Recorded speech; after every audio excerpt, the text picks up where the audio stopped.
ನೋಡ್ರಿ.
ಎಲ್ಲರಿಗೂ ಸ್ವಾತಂತ್ರ್ಯ ದಿನಾಚರಣೆಯ ಶುಭಾಶಯಗಳು.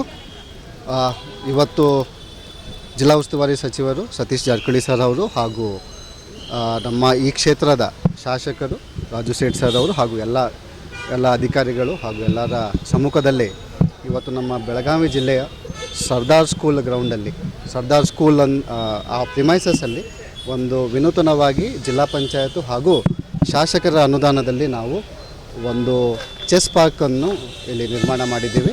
ಅದಕ್ಕೆ ಎಲ್ಲ ಗಣ್ಯರು ಇವತ್ತು ಅದಕ್ಕೆ ಉದ್ಘಾಟನೆ ಮಾಡಿದ್ದಾರೆ. ಇದರ ಮುಖ್ಯ ಉದ್ದೇಶ ಏನಂತಂದರೆ ನಮ್ಮ ಮಕ್ಕಳು ಇಲ್ಲಿ ಈ ನಮ್ಮ ಪ್ರಿಮೈಸಸ್ಸಲ್ಲಿ ಶಾಲಾ ಮಕ್ಕಳಿದ್ದಾರೆ, ಕಾಲೇಜ್ ಮಕ್ಕಳಿದ್ದಾರೆ, ಡಿಗ್ರಿ ಕಾಲೇಜ್ ಮಕ್ಕಳಿದ್ದಾರೆ. ಅವರು ತಮ್ಮ ಅವರ ಕ್ಲಾಸಸ್ ಮುಗಿದ ಮೇಲೆ ನಾನು ನೋಡಿದೆ ಅಲ್ಲಿ ಬಸ್ ಸ್ಟಾಪಲ್ಲಿ ಅಲ್ಲಿ ವೇಟ್ ಮಾಡ್ತಾ ಇರುವ ಮೊಬೈಲ್ ಬಳಕೆ ಮಾಡ್ತಾ ಇದ್ದಾರೆ. ಆ ನಿಟ್ಟಿನಲ್ಲಿ ಅವರಿಗೆ ಒಂದು ಸುಸಜ್ಜಿತ ಒಂದು ಇಲ್ಲಿ ಸ್ಥಳ ಇರಬೇಕು. ಅವರಿಗೆ ಈ ಮೊಬೈಲ್ ಅಡಿಕ್ಷನ್ ಒಂದು ನಿಟ್ಟಿನಲ್ಲಿ ಹಾಗೂ ಚೆಸ್ಸು ಹಾಗೂ ಕ್ಯಾರಮ್ ಮಾಡುವ ನಿಟ್ಟಿನಲ್ಲಿ ಒಂದು ಅವರಿಗೆ ಪ್ರೋತ್ಸಾಹ ಮಾಡಬೇಕನ್ನೋ ನಿಟ್ಟಿನಲ್ಲಿ ಇವತ್ತು ನಾವು ಚೆಸ್ ಪಾರ್ಕ್ ಇಲ್ಲಿ ಮಾಡಿದ್ದೀವಿ.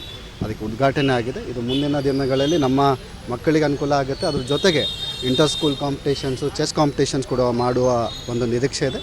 ಇದೇ ರೀತಿಯಲ್ಲಿ ನಮ್ಮ ಇಡೀ ಜಿಲ್ಲೆಯಲ್ಲಿ ಕೂಡ ಪಂಚಾಯತ್ಸ್ ಮಟ್ಟದಲ್ಲಿ ಕೂಡ ಯಾವ ಥರ ಮಾಡ್ಬೋದು ಅನ್ನೋದು ಒಂದು ಆ್ಯಕ್ಷನ್ ಪ್ಲ್ಯಾನ್ ನಾವು ಮಾಡ್ತಾಯಿದ್ದೀವಿ. ಸೊ ಇದಕ್ಕೆ ನಾವು ನಮ್ಮ ಇಡೀ ಬೆಳಗಾವಿ ಜಿಲ್ಲೆಯಲ್ಲಿ ಯಾವ ಥರ ಮಾಡಬೇಕನ್ನೋದು ಕೂಡ ಒಂದು ಪ್ಲ್ಯಾನ್ ಮಾಡ್ತಾಯಿದ್ದೀವಿ. ಈಗ ಪ್ರೆಸೆಂಟ್ಲಿ ಕೆಪಾಸಿಟಿ ಸಣ್ಣದಿದ್ದ ಕಾರಣ ಈಗ ಸರ್ದಾರ್ ಸ್ಕೂಲ್ ಮಕ್ಕಳಿಗೆ ನಾವು ಅನ್ವಯ ಮಾಡ್ತೀವಿ. ಆದರೆ ಯಾರಾದರೂ ಬೇಡಿಕೆ ಇದ್ದಲ್ಲಿ ಕೂಡ ಆ ಥರ ಮೆಂಬರ್ಶಿಪ್ ಮುಖಾಂತರನೂ ಇಲ್ಲಿ ಬಂದು ಚೆಸ್ ಆಡುವ ನಿಟ್ಟಿನಲ್ಲಿ ಒಂದು ಪ್ಲ್ಯಾನ್ ಮಾಡ್ತಾಯಿದ್ದೀವಿ. ಸಾರ್ವಜನಿಕರಿಗೆ ಯಾರಾದರೂ ಚೆಸ್ ಎಕ್ಸ್ಪರ್ಟ್ಸ್ ಇದ್ದರೆ ಅವರಿಗೆ ಕೂಡ ಮೆಂಬರ್ಶಿಪ್ ಮಾಡುವ ನಿಟ್ಟಿನಲ್ಲಿ ಒಂದು ಆ್ಯಕ್ಷನ್ ಪ್ಲ್ಯಾನ್ ಮಾಡ್ಕೊತೀವಿ.